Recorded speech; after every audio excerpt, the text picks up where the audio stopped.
Kandidati e Partisë Socialiste për Bashkinë e Tiranës, Ogerta Manastirliu, zhvilloi një takim me studentët degëve të arkitekturës, urbanistikës dhe dizajnit të universiteteve publike dhe jo publike në Tiranë. Takimi kishte për qëllim bashkëbisedimin me të rinj që studiojnë për arkitekturë mbi vizionin e së ardhmes për Tiranën, për ta bërë atë më të jetueshme, më të gjelbër dhe më miqësore.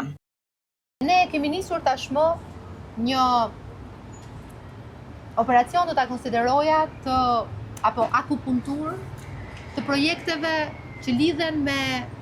zhvillimin e qytetit, po mbi gjitha me zhvillimin e hapësirave të përbashkëta. Hapësira ku ne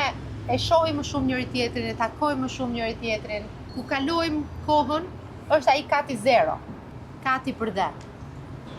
Dhe në këtë pikë tashmë çlirimi i hapësirave është duke ndodhur, kemi mbi 1000 hapësira tashmë të çliruara, 1000 mundësi më shumë për t'i bërë këto hapësira të vlefshme për komunitetin, për t'i valorizuar dhe gjithashtu për të vendosur harmonin mes asaj që ne duhet të krijojmë për fëmijët, këndet e lojrave, sheshet e pushimit për familjet, gjithashtu edhe për biznesin, duke i dhënë vlerën dhe rëndësinë që ai ka, por duke e harmonizuar me të tëra. Qyteti ka nevojë për ekuilibrin,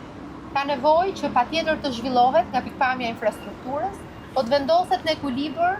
në raport me gjelbrimin, me natyrën. Gjykata kushtetuese ka pezulluar dekretin e presidentit Bajram Begaj lidhur me zgjedhjet në Tiranë, por kjo nuk i ka penguar socialistët të vijojnë fushatën në kryeqytet.